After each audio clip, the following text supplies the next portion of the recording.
All right, so we're gonna start working a couple attacks from the top. Very basic Americana setup, and then a little bit sneakier one. Americana is a really like tried and true fundamental submission that everybody should learn, especially at white belt. But first we're gonna start assuming that John is in the best case scenario of his position. He already has his frames built. You don't have to be totally on your side, but he already has his frames built. So, lay your back. When he has his frames built, he's like what we know from our escapes, we've already done this, right? We've been building these frames for the past 3 weeks. He's trying to build a buffer between his box and my box, right? Our chests, right? So if he can build that buffer, he's already got space between us that he can work with, and that's gonna allow him to navigate, get on his side, put his legs in and things like that, right? So he knows that, I know that. If he's smart, he's already gonna have his frames or he's gonna be building them, right? So it's really hard to attack people when they have good frames, but we're gonna try to take advantage of them and attack the Americana. So you can attack this from a lot of different places. I'll show you one or two other ones as we go through tonight. But the idea is gonna be the same any way you set it up, okay? I've got my cross face. Typically in side control, I'm gonna be blocking his inside hip with my knee, and usually my right, or the arm that's underhooking is generally gonna be more focused on his hip, okay? I don't like to put my hands together in side control too much. It's good to control the jaw and stuff like that, but the problem is if you're controlling the chest and the jaw, you're not controlling his lower body, and if he can shrimp, he can still make space, right? And if he has frames, he's gonna be able to use that to escape. So for me personally, when I'm attacking in side control, I generally clamp the hips with my knee and elbow, so now when John tries to shrimp or turn, I can stay attached to him, and it's much harder for him to separate us and put his legs back in front, okay? But as we're here, I need to isolate his arm. So what I'm gonna do first is try to pull his elbow away from his body just a little bit. So I'm gonna scoop my arm up under his and just have a slight underhook. It doesn't have to be super deep. You can pinch this in tight, right? I just wanna make sure I can get under so it's no longer touching his body. That way I can start to attack it. So I'm gonna lean my body over top of his. I gotta separate his wrist from his body right now. It's in front of us, it's in between us. I gotta try to get it out here somewhere so I can grab it. So I've isolated his elbow. I'm gonna drive my chest over and try to use my chest or my head, whatever I can use to pull this wrist not between us anymore, right? Now it's kind of outside, now I can grab it. So making sure I don't lean forward too far that he rolls me over my face or something like that. You gotta find that middle ground where you have good balance. You're not overcommitting your weight too much, right? So I drive, get his wrist isolated, keep my underhook. This arm can come back. I'm looking to get control of his wrist, and I grab it without using my thumb, and I'm gonna pin his wrist on the mat and then put my elbow and drive it right into the side of his neck, under his elbow, or under his ear. I want all this to be really tight. I don't want my elbow to be floating around in space up here. I wanna be able to pull this in really tight so I have a good connection with his body, all right?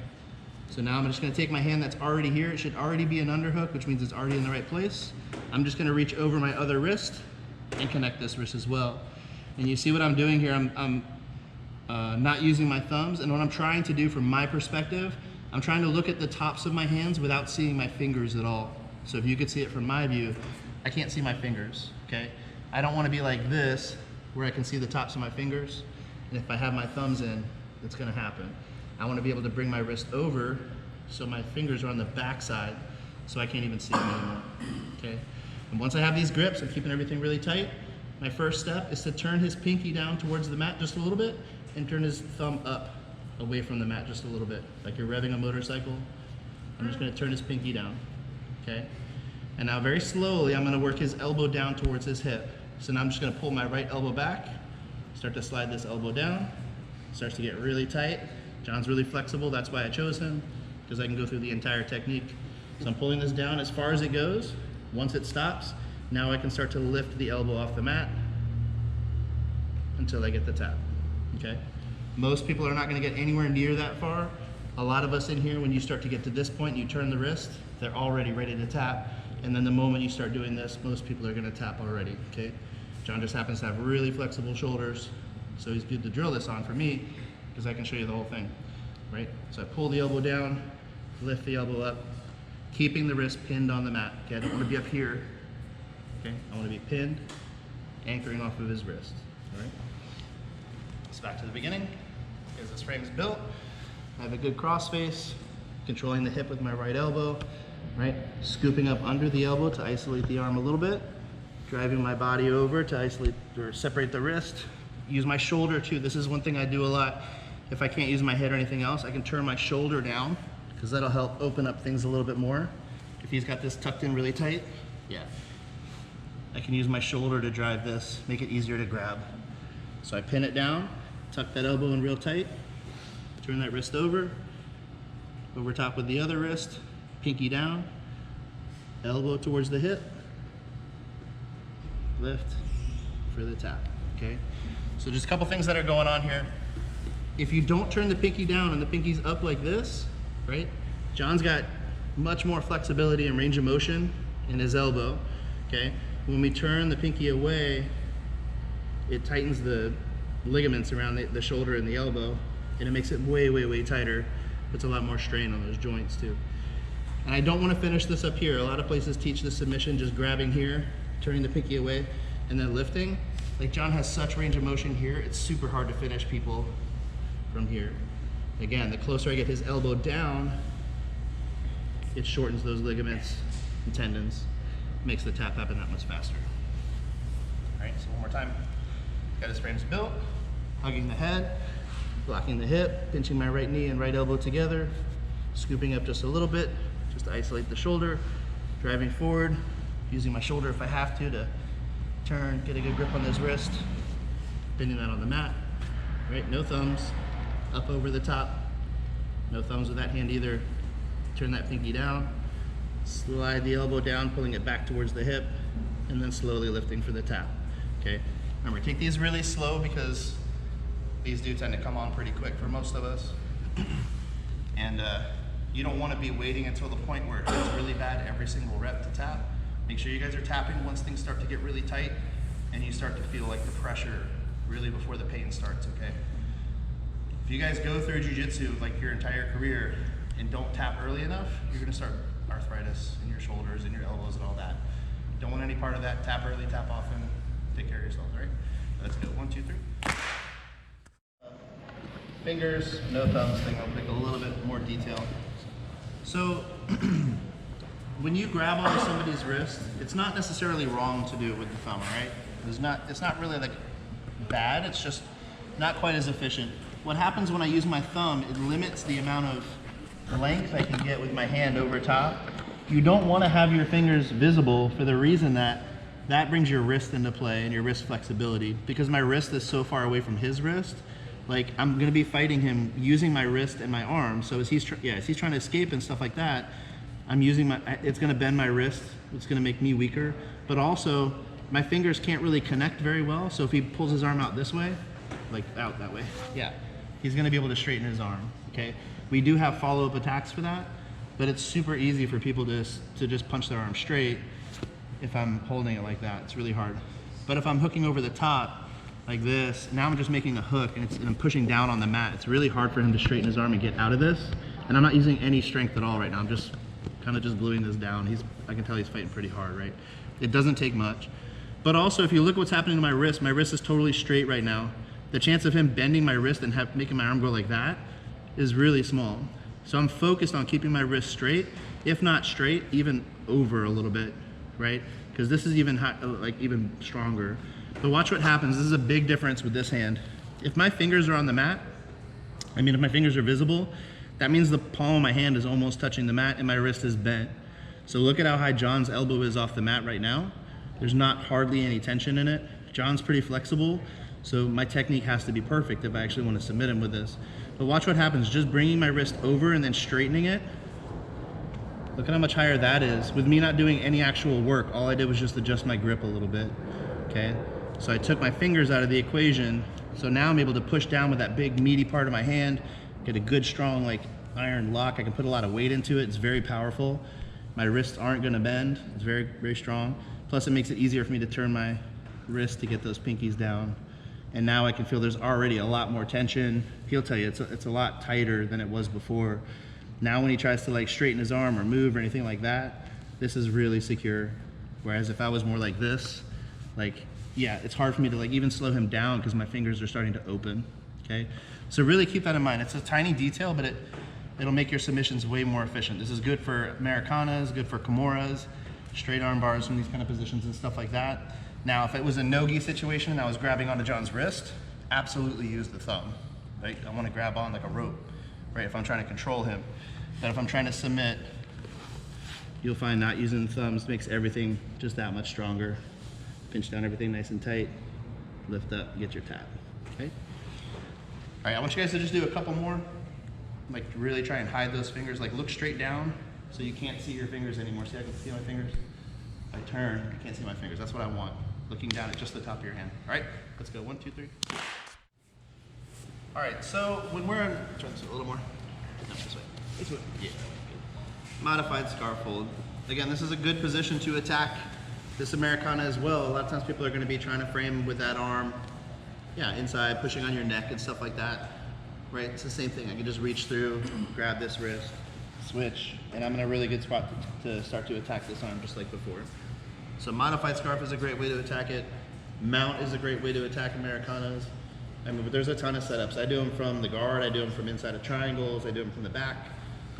There's Americanas everywhere. So we'll start looking for them a little bit as we dive in a little deeper. So from modified scarfold, we're generally trying to keep this arm isolated as much as possible and keep it up off the mat, because I know that for John to escape this position in the easiest possible way, all he has to do is wedge this elbow in, right? And now with that in there, now he can make space between our hips with the shrimp, bring his knee in, right? And compromise my position. It happens really fast, so you gotta watch out for it. So typically when we're in modified scarfold, we're usually controlling this arm, trying to keep it up. Usually bringing the knee in, driving the knee up under the shoulder, right? To just make it harder for him to do that. So I wanna attack this inside arm next. So I'm gonna keep holding onto it, and I'm actually gonna move my leg up a little bit. I don't want my knee to be too close to his shoulder anymore. If I'm gonna attack the Americana, I'm gonna drive my hips up, so his shoulder is about halfway down my thigh, and I want my ear to be pretty much even, my knee even with his ear, all right? You'll see why if you try to do it when you're lower, it's just not gonna work very well. So I want my knee to be up nice and high. So all I'm gonna do now is reach back and grab onto his wrist and pin this wrist down to the mat, close to my knee, all right? So as I start to drive this wrist down, I'm gonna kick my leg straight, lift my foot up, step over, and I wanna trap his wrist just basically in between my calf and my hamstring so I can grab it and squeeze with my leg. And I wanna make sure I'm above his hand. I wanna be on his wrist itself, okay? Now for the next part, I wanna figure four my legs, right? So I have a nice tight lock. I can bring this leg up behind the elbow even a little bit, just to further isolate things. Now I wanna get my hips back just like before, right? When we finished in this kind of position before, he has a lot of range of motion, right? So I wanna make sure that I can pull his elbow back towards his hip. It's gonna be hard from this position, but ideally I wanna pull my heels back first, and then I can start to slide my hips back towards his butt a little bit, or towards his hips. And then as I pull backwards, I'm gonna lift my butt up off the mat, kind of like an omoplata, so I can start to rotate and use my knee for the submission, okay? He's super flexible, so it's gonna be one that's not gonna work very well on John, because you really have to pull, like hinge yourself and rotate, pull the knee back, lift the hips up, all at the same time, right? So none of you guys are gonna get that far, trust me. You guys are all gonna get to right about here, pull your heels back, maybe scoot back a little bit, and you'll get the tap. But if you get all the way there and it's not working, just kind of lean forward, pick your butt up off the mat, and just turn the shoulder up a little bit more, okay? If you got someone that's just absolutely not tapping from this position, and you've got everything like hips up as high as they can go, by all means, push this elbow down, finish with the wrist lock instead. Because his shoulder is just too flexible, but his wrists aren't, right? So I'm isolating the arm, lifting it up, driving my knee up a little bit higher. If you try to do this from this position, you'll see that you can't really get the wrist under the arm very well. And if you do, it's gonna be way down here by your foot, which is easy for John to straighten his arm and pull it out, okay? Ideally with this submission, if you can get this wrist right about the middle of your calf, this is the perfect spot for the submission. But again, it's hard to do that because it's hard to keep this tight and get everything locked on most people because they can straighten their arm. So I like to just stuff it right behind the knee and just clamp, because now he's not pulling his arm out. He can't straighten it, it's not going anywhere, okay? So I'm gonna start pulling his arm back. I like to figure four, it makes my hips feel a little bit better. Pull back, lift for the tap. From there, okay?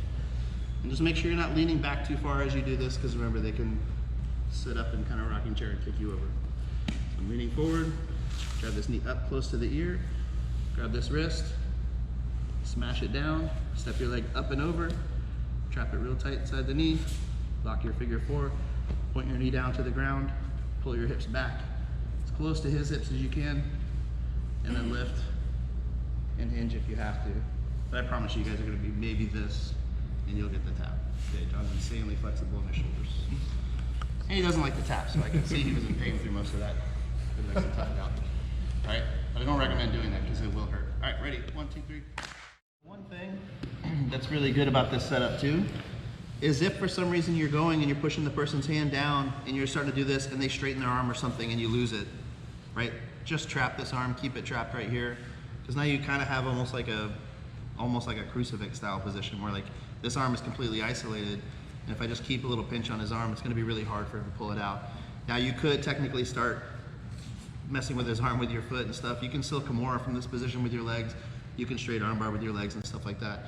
But it's usually going to be safer while you're doing that to start messing with this arm. So now's a really good time for me to start messing with this arm on this side. And he can't defend it, or you can't even get on his side to begin defend it. So you have really good positional control here. But one thing that's really fun that I would probably do to Big John because he's so flexible is lock this one in nice and tight. Lock this one in nice and tight. Grab this wrist, pull both down, give him a choke, little 3 submissions all in one. Maybe even wrist lock him in the process, right? But you have all this stuff at your disposal at any time. Like I can still attack both of these Americanas at the same time as long as I don't sacrifice my position to do it.